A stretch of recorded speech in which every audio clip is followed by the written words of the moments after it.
Je vous emmène aujourd'hui au Centre L'Espoir, une association créée en 1985 dont le but est de prendre en charge les accidentés de la vie. Le rôle de l'association est d'accompagner des patients à retrouver une autonomie. C'est ce que va nous expliquer sa directrice générale, Corinne Daré. L'association L'Espoir a été fondée en 1985 et évidemment administrée par un conseil d'administration et gère 3 établissements, un centre de rééducation qui est dévolu à l'accueil et l'accompagnement des personnes adultes qui présentent un accident de vie, toute situation qui va générer une perte d'autonomie. Un centre de santé qui est ouvert sur la ville et qui assure des consultations polyvalentes de paramédicales et médicales de tout âge. Les populations qui peuvent se présenter peuvent être enfants, adultes, tout handicap physique ou psychique. Et puis un centre de formation professionnelle continue qui assure des formations à destination des professionnels de santé. Nous avons aussi 2 équipes mobiles, une équipe mobile plaie et cicatrisation et une équipe mobile réinsertion handicap qui a pour vocation de porter nos compétences et de les mettre à disposition de la ville ou de tout établissement social ou médico-social. Nous avons une équipe Comet et une auto-école handicap. L'association s'inscrit vraiment dans la vie du quartier et de la ville d'Hellemmes, avec un projet fort de transition écologique et énergétique, puisque nous avons pris la décision de transformer toutes les surfaces disponibles de l'association en surfaces maraîchères de production fruits et légumes, de façon à intégrer l'alimentation, le bien-être et la culture urbaine, dans une perspective d'autonomie alimentaire, en tous les cas de participation à l'autonomie alimentaire, et puis de pouvoir faire des chantiers participatifs de réinsertion, d'accompagner les patients dans des situations de réinsertion professionnelle, mais aussi de dispositifs de rééducation. Merci, je vous propose d'aller tout de suite à la rencontre de vos professionnels. Merci à vous.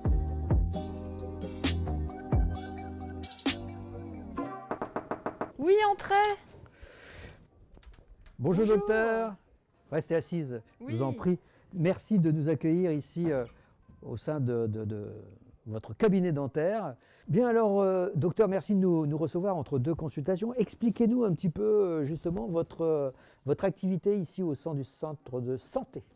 Voilà, et bien aujourd'hui, on accueille les patients, que ce soit sur le plan handicap, sur le plan physique ou sur le plan mental.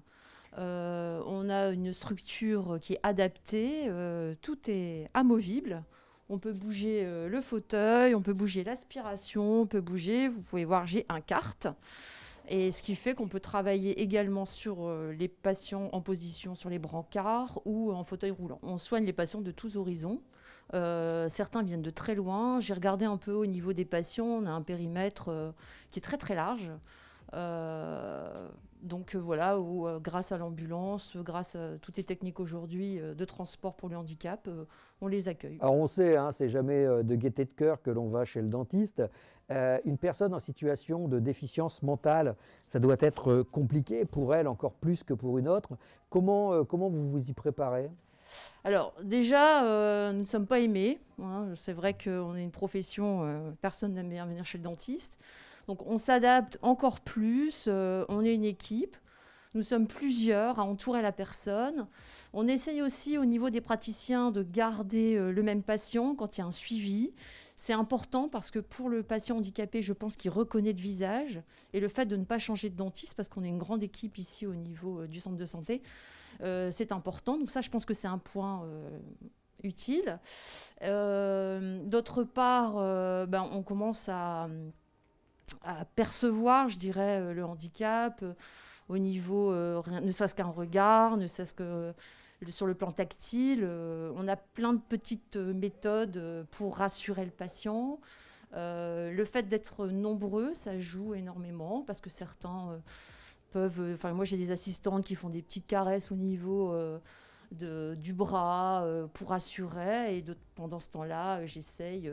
Alors, un point important, c'est qu'on met beaucoup de temps pour faire une petite carie. On ne regarde pas le temps. Voilà, et on n'a pas un objectif temps à la journée. Et ça, c'est important. Comme ça, s'il faut prendre 3/4 d'heure, 1 heure pour une petite carie, on le prend. Voilà. Merci. Avec plaisir. Pour nos résidents qui sont porteurs de plusieurs handicaps, il faut des personnes qui puissent les accueillir déjà pour le fait qu'on vient avec un brancard. et puis qui sachent prendre en soin nos résidents et leur handicap. Et ici, c'est ce qu'on y trouve, quoi. À l'Espoir, ils les accompagnent bien, en fait. On voit bien que nos résidents, ils ne peuvent pas communiquer verbalement, donc s'ils ont mal, s'ils ont quelque chose, nous, on le perçoit, nous, encadrants, on le perçoit, on le signale au docteur qui va justement prendre son temps. Voilà, je vous emmène maintenant voir le docteur Aiglon, elle est gynécologue. Docteur Aiglon, merci de nous recevoir. Avec plaisir. Alors, on voit qu'ici, au centre du centre L'Espoir, vous avez une consultation gynécologique. Mais expliquez-nous un petit peu pourquoi au centre L'Espoir, vous auriez très bien pu avoir un cabinet en ville. Qu'est-ce qui fait la particularité d'être installé ici ? Alors, installé ici, c'est que déjà, je travaille aussi en hospitalisation complète au sein du centre de rééducation et que j'ai une formation qui me permet de faire de la gynécologie de façon un petit peu plus régulière et que j'ai eu l'opportunité au centre de santé de pouvoir mettre en place des consultations de gynécologie et en plus de pouvoir la rendre accessible à des personnes en situation de handicap et qui ont besoin parfois d'un lieu plus adapté. Bien, eh bien écoutez, merci. Alors on rappelle également aux autres centres, je pense par exemple à des MAS ou des maisons de retraite, parce qu'il y a aussi les personnes vieillissantes auxquelles il faut penser. N'hésitez pas à venir consulter, parce qu'une consultation gynécologique, ce n'est pas seulement l'examen, etc. C'est aussi le dépistage, c'est aussi le suivi. Donc voilà, on rappelle qu'ici au Centre de l'Espoir, vous accueillez également des personnes venant de l'extérieur.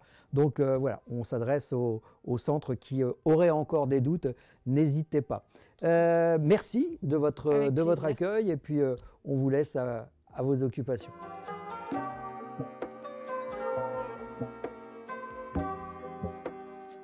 Anne-Gaëlle, vous êtes sage-femme ici donc au Centre de l'Espoir.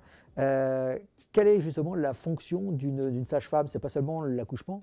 Alors non, on fait aussi du suivi. Alors toute la préparation qu'il y a avant l'accouchement, les consultations de grossesse qui sont obligatoires pendant toute la grossesse, mais aussi la préparation à la naissance. Et on fait des séances en balnéothérapie ici ou des séances plus classiques, des séances théoriques et des séances pratiques où on fait du travail un peu corporel.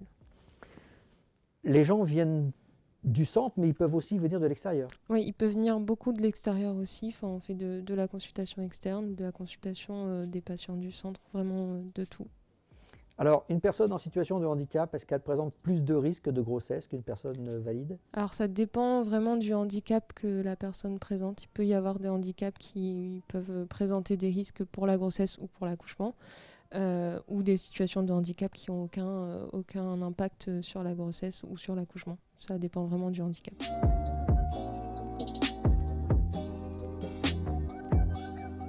Romain, je vous laisse nous expliquer un petit peu justement ce qu'est Comet. Alors à Comet, nous ce qu'on fait, c'est qu'on fait de la démarche précoce d'insertion socio-professionnelle. Donc l'idée, c'est de travailler au plus tôt durant l'hospitalisation avec les patients sur leur projet professionnel, d'une manière qui soit globale et personnalisée, que ce soit tant au niveau médical qu'avec les partenaires à l'extérieur, les entreprises, les services de santé au travail, la sécurité sociale, sur des projets soit de maintien dans l'emploi, soit de reconversion professionnelle ou d'insertion professionnelle. Nicolas, bonjour. Oui. Je vous laisse nous expliquer un petit peu comment vous êtes venu à avoir recours à Comet. Je travaillais dans l'hôtellerie, ce qui est plus possible avec une sclérose en plaques. Et donc, je dois un peu changer d'objectif professionnel. Et Comet m'aide pour cela. Comet, c'est associer mon handicap et le travail, en fait.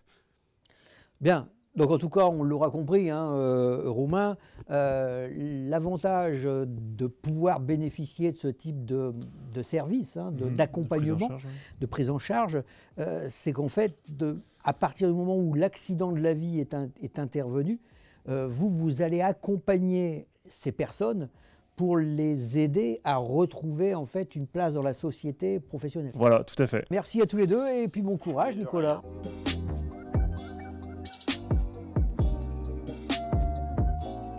Au centre L'Espoir, c'est essentiellement la réadaptation. Et parmi la réadaptation, il y a la conduite automobile. On va voir que la conduite automobile est quelque chose de très important pour une personne en situation de handicap. Et c'est ce que va nous expliquer Béatrice. Bonjour Béatrice. Bonjour. Alors Béatrice, vous êtes la responsable du service auto-école, j'allais dire, au sein de cette association L'Espoir. Expliquez-nous un petit peu pourquoi c'est aussi important de pouvoir passer son permis ou en tout cas de se réadapter à la conduite automobile. Le véhicule permet de récupérer une autonomie et faire de plus grandes distances. J'ai entendu aussi beaucoup d'élèves qui me disaient qu'au volant de leur voiture, même adaptée, le handicap est invisible.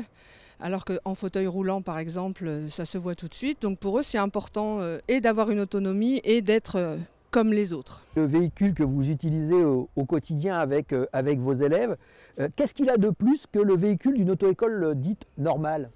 Ça permet d'avoir des adaptations adaptées à la pathologie, en tout cas à l'élève qui est en recherche de reprise de volant. Je vous emmène voir Nelly. Nelly qui va vous expliquer pourquoi c'est important pour elle de passer le permis de conduire et de retrouver cette autonomie. Oui, je travaille et je fais Tourcoing Lille tous les jours. Et j'ai des enfants aussi qui vont à l'école et le permis c'est obligatoire. Merci Béatrice. Avec plaisir. Voilà, c'est ici que s'achève notre émission, notre immersion au sein du centre L'Espoir de L'Isle-et-Lem. On se donne rendez-vous la semaine prochaine sur WEO. Et vous voyez comme quoi on peut continuer de vivre comme tout le monde, ou presque.